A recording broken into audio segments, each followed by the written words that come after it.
So hi welcome guys. So நம்ம Insta 360 எப்படி charge பண்ணணுன்ட்டு நான் உங்களுக்கு சொல்கிறேன்.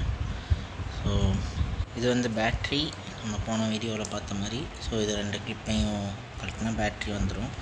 ஸோ நீங்கள் பேட்ரி சார்ஜிங் ஹப் வச்சுருந்தா நீங்கள் அதில் சார்ஜ் பண்ணிக்கலாம். ஸோ சார்ஜிங் ஹப் எதுக்குன்னா மல்டிபிள் பேட்ரிஸ் வச்சுருந்து ஒரே டைமில் பண்ணோம்னா பண்ணிக்கலாம். ஸோ நம்ம பிகினர் தான். ஸோ நம்ம டைரெக்டாக பேட்ரியை கேமராக்குள்ளே இன்சர்ட் பண்ணிவிட்டு இந்த கிளிப்பை தூக்கிட்டு இங்கே ஒரு சி டைப் போட்டிருக்கு. ஸோ ஜஸ்ட் இதில் நம்ம இன்சர்ட் பண்ணாலே போதும். ஸோ இங்கே ஒரு ரெட் லைட் காட்டும். ஸோ இது சார்ஜ் ஆகிட்டு இருக்குதுன்னு அர்த்தம்.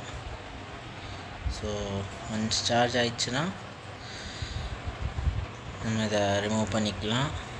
அண்ட் சார்ஜ் போட்டு நான் மற்ற டீட்டெயில்ஸ் காட்டுறேன். ஸோ எப்படி செட்டப் பண்ணுறதுன்ட்டு. Thank you guys.